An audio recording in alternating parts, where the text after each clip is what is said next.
श्री राधे। श्री राधे। एक समय की बात है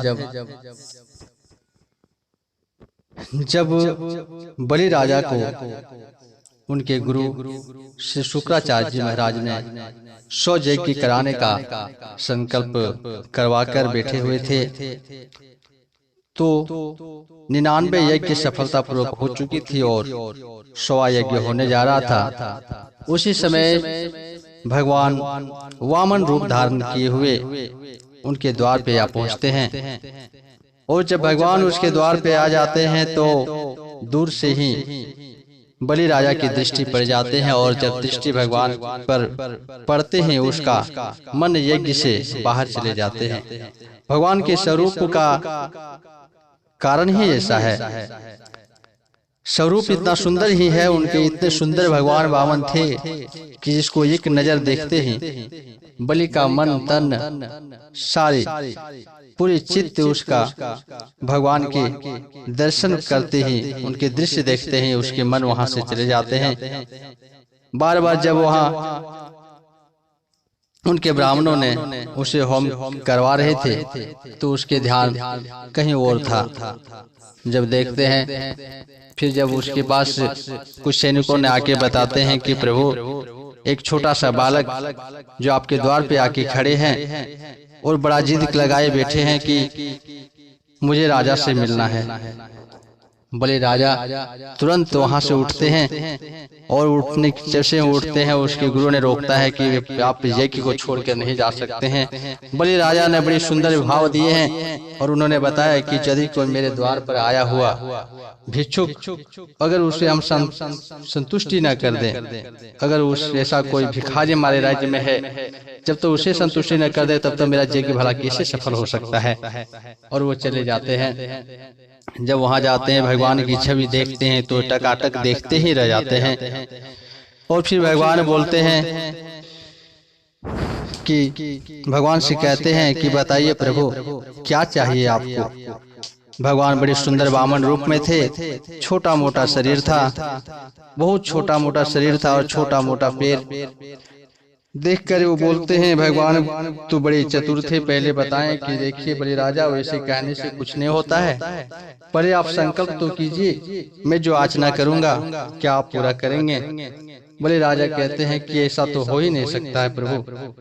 और जैसे ही संकल्प करवाने जा रहे थे, जैसे संकल्प कराने गए, उनके गुरु ने देखा कि अरे ये क्या हो रहा है, ये तो विष्णु भगवान खुद इनके द्वार पे आ पहुंचे हैं भिक्षु के रूप में, और ये तो सब कुछ ले जाएंगे। जाते हैं, उसके गुरुदेव बताते हैं कि बलि रुक जाओ, ये भगवान तो सब कुछ आपको लूट कर ले जाएंगे, तुम्हें पता नहीं ये तो भगवान विष्णु है, ये बहुत छलिया है। और जब उस बलि जवाब देते हैं कि देखो, अगर गुरुजी अगर ये अगर भगवान है, मैं अब तो मेरे दोनों हाथ में लड़ू, अगर ये भगवान है तो भी मेरा धर्म ही है कि जब खुद भगवान ही मेरे द्वार पे आके खड़े हो गए तो ये क्या करें। और अगर दूसरी बात, अगर ये साधु संत हैं, यदि ये ब्राह्मण है तो भी इसे दान देना मेरा परम धर्म है। और जैसे ही संकल्प कराने लगे, संकल्प करने ही वाले थे कि शुक्राचार्य महाराज सूक्ष्म रूप धारण किए हुए उसके जो जल से जल ले रहे थे उसी में जाके प्रवेश कर जाते हैं। और प्रवेश करने के बाद क्या होता है कि उसे वो पानी का जो जल होता है, जल को धारा को रोक देते हैं। भगवान बलि तो बड़े मुश्किल से बोल रहे थे, जल तो हो निकल नहीं रहा है, संकल्प में कैसे करो। भगवान कहते हैं लाओ मैं उसे ठीक कर देता हूँ। भगवान ने थोड़े से कुश का एक घास उठाए, वही कुश से जैसे ही उसमें प्रवेश द्वार में जैसे कुश से धक्का देते हैं, कि जैसे धक्का देते हैं तो शुक्राचार्य की एक आंख, संत तो कहते हैं कि शुक्राचार्य की एक आंख चली जाती है उसी समय, और वह चिल्लाकर बाहर निकलते हैं। जब वो चिल्लाकर बाहर निकलते हैं तो संत बोलते हैं उसके आंखें जो एक आंखें चली जाती है, उसके कारण ये होता है कि जो भगवान के काम में बाधा होते हैं, जो भगवान के और भक्त के बीच में आते हैं, उसे कहते हैं प्रभु कि तुम एक ही आंख में रहा करो, वही ठीक है, क्योंकि आप दोनों तो देख नहीं सकते हैं। केवल भक्त को देखते हैं, केवल गुरु को ही, अपने केवल शिष्यों को ही देखते हैं। और एक शिष्य का भी बहुत बड़ा, बहुत अच्छा धर्म है कि शिष्य के लिए गुरु क्या क्या नहीं करते हैं। यहाँ तक ठीक है कि गुरु के लिए बहुत कुछ, गुरु शिष्यों के लिए बहुत कुछ करते हैं, लेकिन वो भी अगर ब्रह्मा, अगर पार ब्रह्म के मिलन में अगर बाधा आए तो उसे भी त्याग कर देना चाहिए। और बलि राजा ने वही किया। अब क्या होते हैं कि भगवान बोलते हैं कि हमें बस 3 पग भूमि चाहिए। इस बात को सुनकर बलि राजा हंसने लगते हैं कि हे ब्राह्मण, आप तो सचमुच छोटा बालक ही रह गए। आपका छोटा सा पैर है और वो भी आप कहते हैं कि अपने पैर से ही मुझे, अपने पग से 3 पग भूमि चाहिए। बलि राजा तो हंसकर बोलते हैं कि अगर आपको मांगना ही है तो मेरे जैसा बलि राजा दानी राजा के पास आए हैं। आप कहे तो मैं 1000 गायें आपको दे दूं, आप कहे तो 10-20 गांव दे दूं आपको। अगर आप मांगे तो हमसे पहले, अगर आप मांगे तो सोना चांदी हीरा मोती जो चाहे आप मांग लो, मैं तुम्हें अवश्य पूरा करूंगा। आप 3 पग भूमि, वो भी अपने ही पैर से। क्यों? भगवान कहते कि मुझे 3 पग भूमि चाहिए और वो भी अपने पैर से। यज्ञ के लिए और अपने आसन के लिए थोड़ा बड़ा जगह की जरूरत है। यह सुनकर जब भगवान बड़ी मुस्कान मोहित रूप से कहते हैं कि देखो, ज्यादा मनुष्य को अपनी आवश्यकता से ज्यादा क्या करना चाहिए राजन। जितना मनुष्य की आवश्यकता हो उतना ही उसे देकर संतुष्ट होना चाहिए। और हमें अब बस आप 3 पग भूमि ही समर्पण कीजिए। उनके बच्चों की तरह जब भगवान हठ लगाए बैठे थे, बलि राजा ने बोला ठीक है प्रभु, लीजिए, संकल्प तो कर दिया हूँ, अब अपना आप भूमि ग्रहण कीजिए। प्रभु ने अपना विकराल रूप धारण किए और इतने बड़े होते चले गए, इतने बड़े होते चले गए कि उसकी मस्तक स्वर्ग से भी ऊपर जा रहे थे, आसमान की गहराई को नापते जा रहे थे।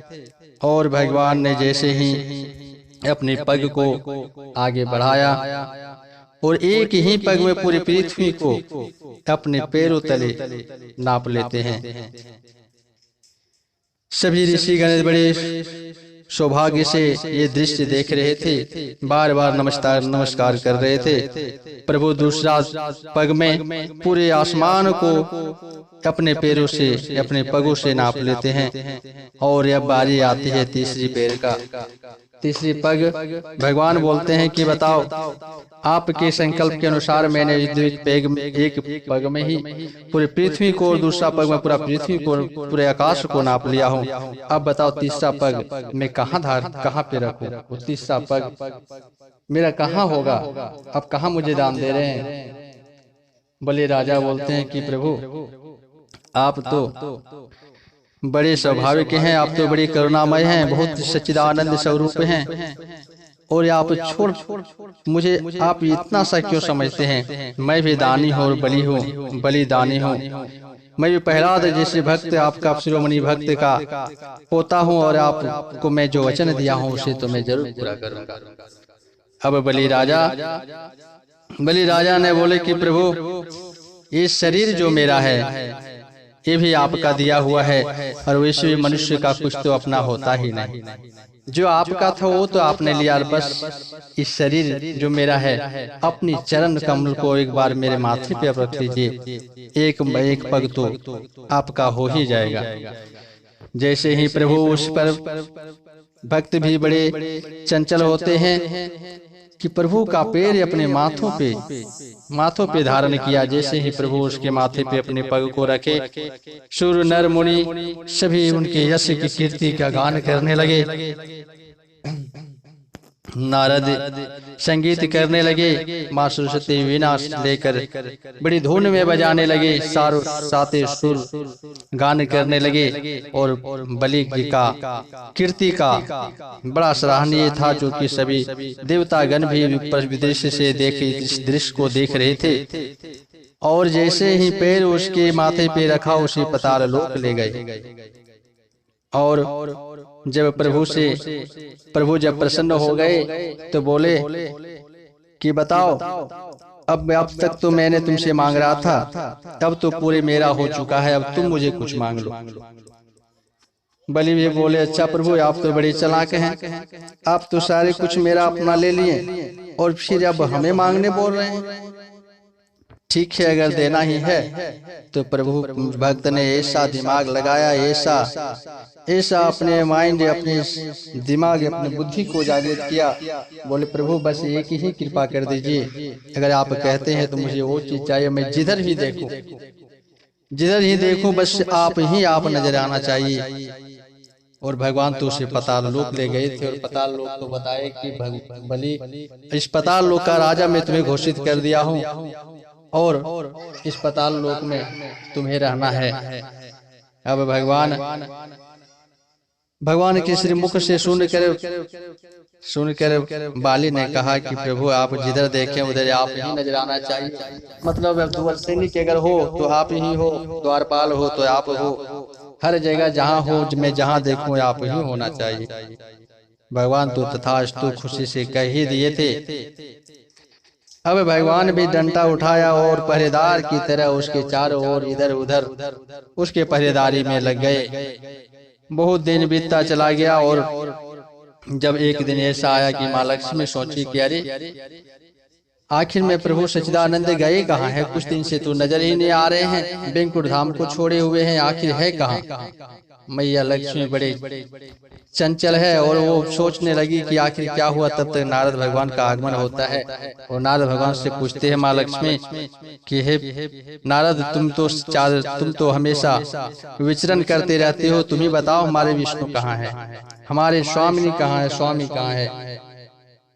करुण भाव को सुनकर लक्ष्मी माँ की चंचलता और दुख को देखकर नारद जी भगवान बोलते हैं कि माते, अब तो आप भूल ही जाइए, क्योंकि प्रभु तो आप ऐसे जंजाल में फंस चुके हैं जो पूरी दुनिया को अपनी माया में फंसा के रखने वाले आज खुद ही फंस चुके हैं। फिर बताते हैं आखिर बात क्या है। नारद पूरा स्पष्ट बताओ। नारद पूरी वृतांत को कहकर सुना देते हैं कि प्रभु तो आप पहरेदारी करने लगे हैं और बलि राजा के यहाँ द्वारपाल बनकर उन्हीं की रखवाली करते हैं। इस बात को सुनकर मैया लक्ष्मी बोलती है कि अच्छा बताओ, कोई इसका और उपाय है या नहीं, कोई उपाय तो बताओ। नारद भगवान बोले, हम उपाय तो एक तो है, बड़ी सावधानी पूर्वक करना पड़ेगा और ये उपाय तो आप ही को करना पड़ेगा। माँ लक्ष्मी बोली, तो बताओ तो कितना ही कठोर और क्यों ना हो, मैं उसे अवश्य करूंगा, आप बताइए तो पहले सही। नारद भगवान बताइए कि मैया वो बलि बड़े दानी हैं, उन्होंने भगवान को सारे कुछ दान कर दिए और जब भगवान ने वचन दिए कि कुछ मांग लो तो उन्होंने भगवान को ही मांग लिया। और वो जो द्वारपाल बन के उसके सामने जो खड़े हमेशा रहते हैं, जहाँ देखते हैं वहीं डंडा लेके जो खड़े रहते हैं वो भगवान ही हैं। मैया लक्ष्मी भी समझ गई कि आगे हमें क्या करना है और नारद जी भगवान बता दिए कि आप जाइए और नारद से इसी पूर्णिमा को आप उनसे अपने प्रभु को मांग लीजिए। कथा कुछ विचित्र सा होती है। मैया भी बड़ी सुंदर वेश धारण, नारी का रूप धारण किए हुए पातालोक को पहुंचती है और वहां जैसे ही जाते हैं सामने से बलि उधर से आ ही रहे थे कि सामने से माते का दर्शन हो गई और दर्शन होते ही बोला कि आखिर बताओ बहने, बताओ आखिर क्या बात है, आप यहाँ कौन हो, कहाँ से आए हो, क्यों आए हो। जब बोला कि माता तो बड़े सुंदर भाव से आरती की, हाथ में आरती की थाली और राखी लिए हुए फिर रही थी। जैसे ही सामने बोले कि तुमने मुझे बहन कहा तो आप तो मेरे भाई हुए और मैं आज की पूर्णिमा में आपको इस दुनिया से रक्षा के लिए मैं तुम्हें बंधन बांधना चाहता हूँ। भगवान तो सब कुछ सज वहीं से देख रहे थे। बलि राजा ने बोला, आप बोलिए तो आप बांधिए, इसमें क्या। बोले, नहीं नहीं, ऐसे तो मैं नहीं बांधूंगा, पहले आप ये बताओ क्या दक्षिणा आप दे पाओगे क्या नहीं।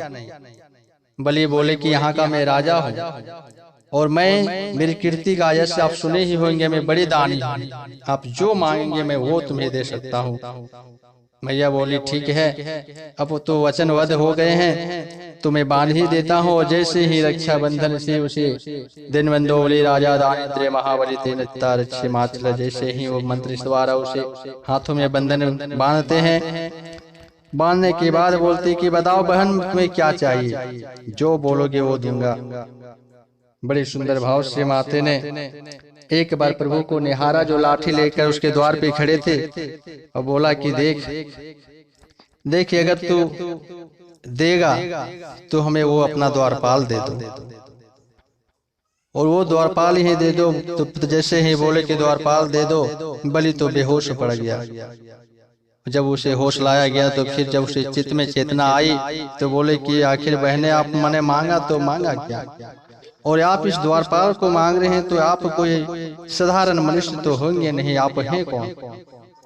वैसे ही माते अपने रूप में आ जाती है, और जब देखती है कि माता लक्ष्मी उसके सामने प्रकट हो जाती है तो बलि राजा अपने सौभाग्य पर हंसी आती है और बड़े खुश होते हैं कि एक दिन ऐसा था कि प्रभु जगत को पालनहार जो है मेरे द्वार पर याचना किए हुए आए थे, और आज मैया खुद जगत जननी मेरे द्वार पर मांगने ही आ गए।